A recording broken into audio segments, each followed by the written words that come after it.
Good afternoon and welcome to the pre-proposal conference for RFP 61 FY23 for integrated student support for identified at-risk student. I'm Hamad Hamidi and I am the senior procurement specialist for Arlington Public Schools. Also representing APS during the conference are Dr. Darrell Sampson, the executive director of Office of Student Services, and also the APS project manager for this project, and David Webb, the director of procurement. During the conference, the RFP will be reviewed, questions are welcome and will need to be submitted in writing through the Q&A capability. Questions will be addressed at the end of the conference. It needs to be emphasized that even though this conference is provided to help offerers gain a better understanding of this requirement, it remains the offerer responsibility to be familiar with the content of the RFP and to know what information is required to be included in a proposal submitted in response to this RFP. I would like to thank you for attending for your interest in this APS requirement. And with that, I will now review the RFP. The, the proposal due date is February 17, 2023, no later than 11:59 p.m.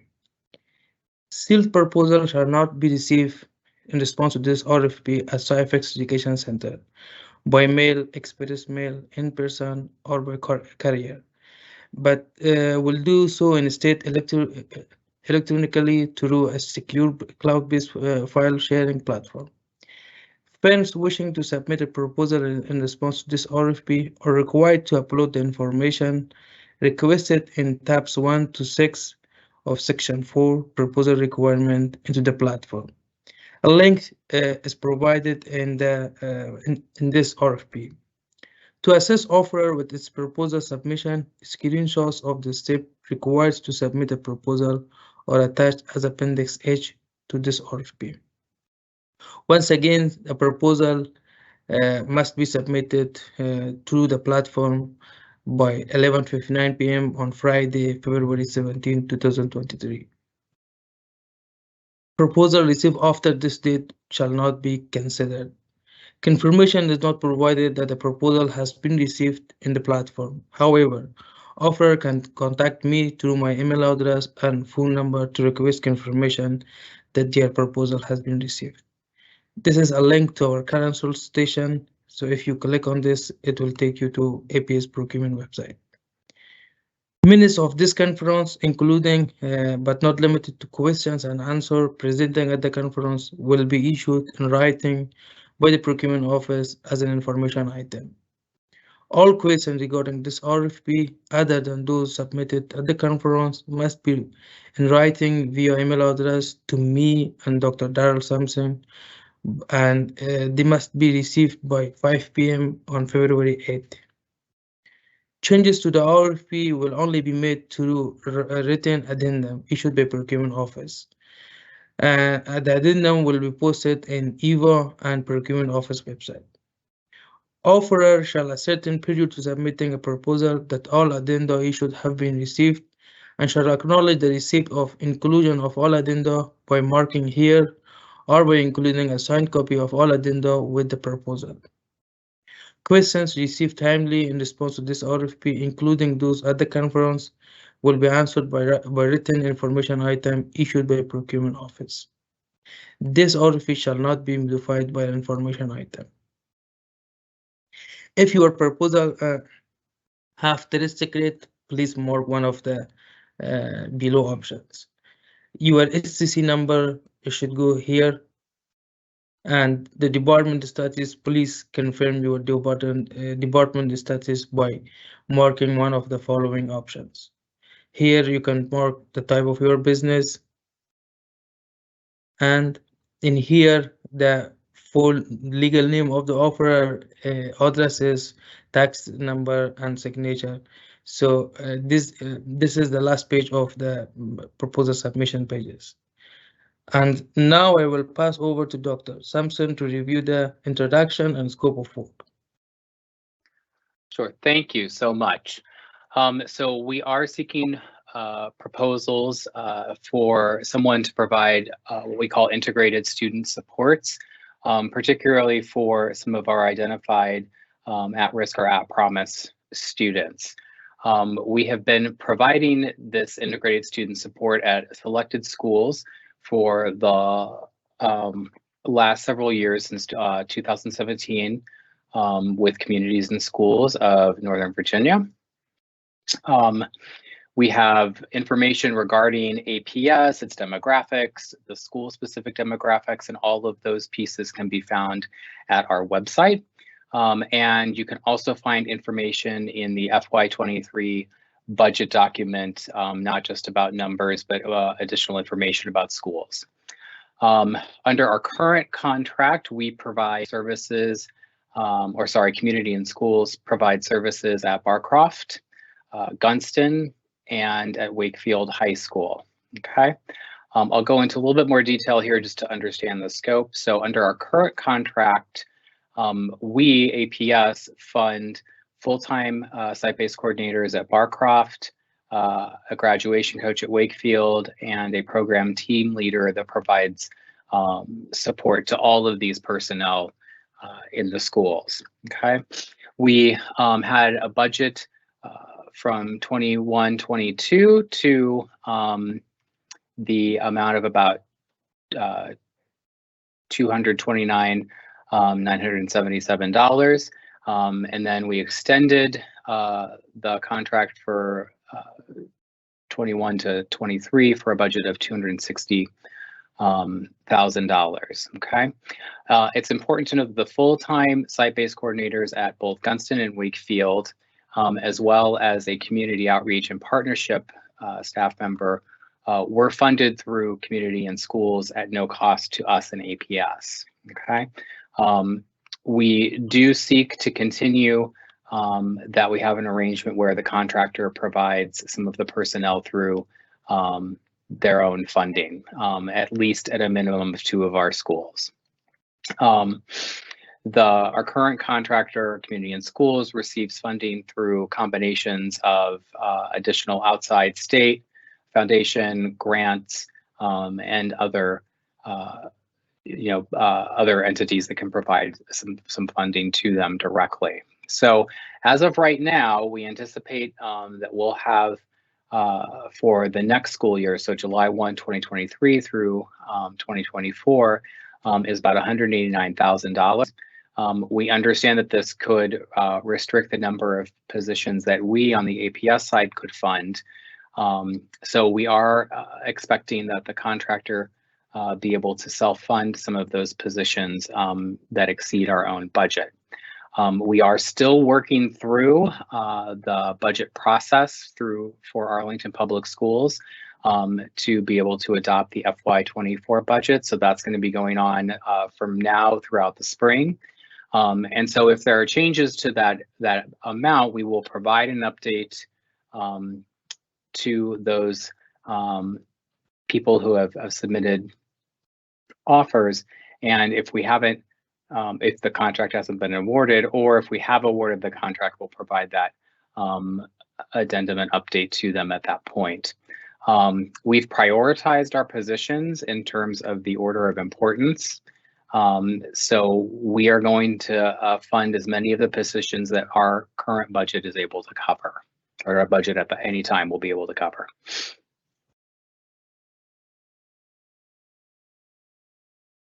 Okay, we're looking for one contract for this. And then as you look here, you can see the specific positions that we have put in order of priority.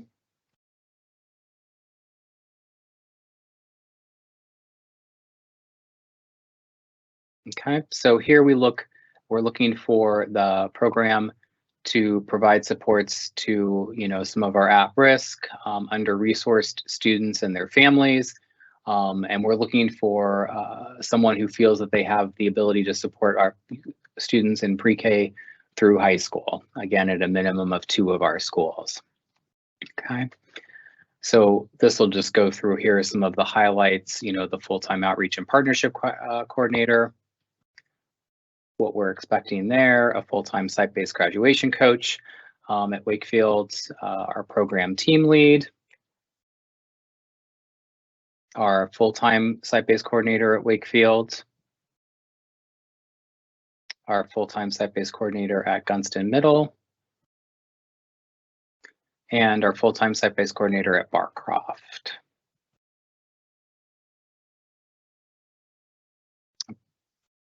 Okay, so then we expect that the additional services can provide some training and support to some of our other groups that we support here in student services, such as social workers, and abilities to help troubleshoot with some of our families. So you can find a list of our responsibilities on the APS side below, things like workplaces, technology access, and then the minimum qualifications for this is that we're looking for folks who have at least 3 years of continuous experience and need to have engaged for a minimum of 2 years in similar work with projects that are comparable to APS, and then have done this work within 3 years prior to our proposal due date.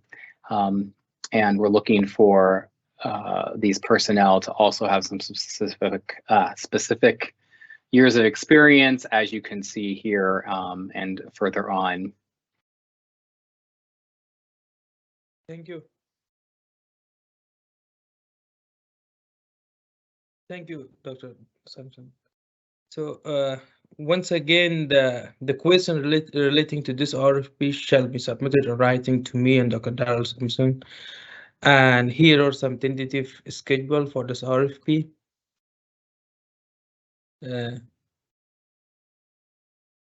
Then these are just information that you can read. APS proposed contract document, and this RFP contain term and condition APS favor and intend to use for the resultant contract. If the offeror wishes APS to consider any changes to this document, such changes must be submitted in writing in the proposal, and such exceptions shall be considered during the negotiations. So here is the format and content that how you can format your proposal. So under tab 1, please submit all these appendixes that's requested. Under tab 2, executive summary, all the information is requested. Please provide that information to us. This is the tab 3, offer information. Under tab 4, you can submit the cost proposal. And under tab 5, the exceptions must be submitted. And under tab 6, the secret. So now this is the proposal evaluation process. Selection advisory committee will review and evaluate all responsive proposal. The offerer shall state any exceptions to any provision of the contract in writing in its proposal as part of tab 5. An offerer shall be deemed to have waived all objections to and accepted all provision of the contract documents to which no exception is included in the submitted proposal, and in such event, no exception shall be considered during the negotiation phase. Any industry standard document that the offerer requests to have included in any resulting contract shall be included in the offerer submitted proposal. Any documents the offerer asserts is an industry standard document not provided by the offerer in this submitted proposal shall not be considered during the negotiation stage or otherwise, and shall not be part of the contract awarded. After the SAC has completed the initial evaluation of the responsive proposal received by the procurement office, it will select offerer to participate in shortlist interview to provide information that will clarify offerer proposal. Selection shall be made of 2 or more offerers deemed to be full qualified and best suited among those submitting proposal on the basis of the evaluation criteria set in the RFP. After the shortlisted interview, once the shortlist interview completed, we will select at least 2 offerers. After that, negotiation shall then be conducted with each offerer so selected. After negotiation have been conducted with each offerer, APS shall select the offerer which in its opinion has made the best proposal and provide the best value based on the evaluation criteria advertised in this RFP and shall award the contract to that offerer. The proposal, as I said before, the proposal involves three stages: initial evaluation, shortlist interview, and negotiation stage. And here are the evaluation criteria. So we have different criteria for each step of evaluation. This is the criteria for initial evaluation, and this is the interview step evaluation criteria, and here is the negotiation evaluation criteria. So we will evaluate each proposal based on these criteria and reward the contract to the most responsible offerer. Please make sure to submit a completed Appendix A, which is a contractor certificate regarding criminal conviction, the Appendix B conflict of interest statement, the Appendix C non-disclosure and data security agreement, and Appendix D under your tab 1. If these appendixes are not included under tab 1, the proposal will be deemed non-responsive. And also for this Appendix D, please make sure to check all the boxes for before each coverage, and make your insurance agent to sign here, and then you need to sign in this table. Appendix F, which is simple form of agreement, these are just for information purposes. You do need to submit Appendix F. Appendix E, which is contract term and condition. So you can find all contract term and condition in this part. And also Appendix G, which is simple purchase for order of APS sample. So, and also Appendix H, as I said at the beginning, these are the step required to submit a proposal. So you do need to submit these appendices in your proposal. These are just for information purposes. Appendix E, F, G, H. And now Appendix I. Appendix I is pricing schedule. Please make sure to submit this appendix under your tab 4 of the proposal. And also there's another appendix J, which is the last appendix. Make sure to provide the completed appendix J under your tab 1. If appendix J and appendix I and also the appendix A, B, C, D is not submitted to your proposal, the proposal will be deemed non-responsive. So now I will go and see if we have any question in the Q&A portal to find a question. And also you have now time to send us question if you have.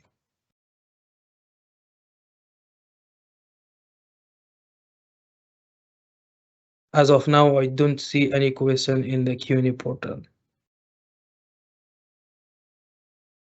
So I think there is no question. So with that, I would like to end the pre-proposal conference. I would like to once again, oh yeah, I received just one question here. Is this a 1-year contract? So no, this is not a 1-year contract. The initial term of this contract is 1 year, and it will be amended for 4 more years. So it has options to amend for 4 more years. So do you have any other question? I can wait for like some time. So I don't see any other question. Thank you very much. You may still send the questions to me and Dr. Darrell Sampson by the end of the date and time specified in the RFP. Once again, thank you very much for your time and for participating in this pre-proposal conference. Have a great day.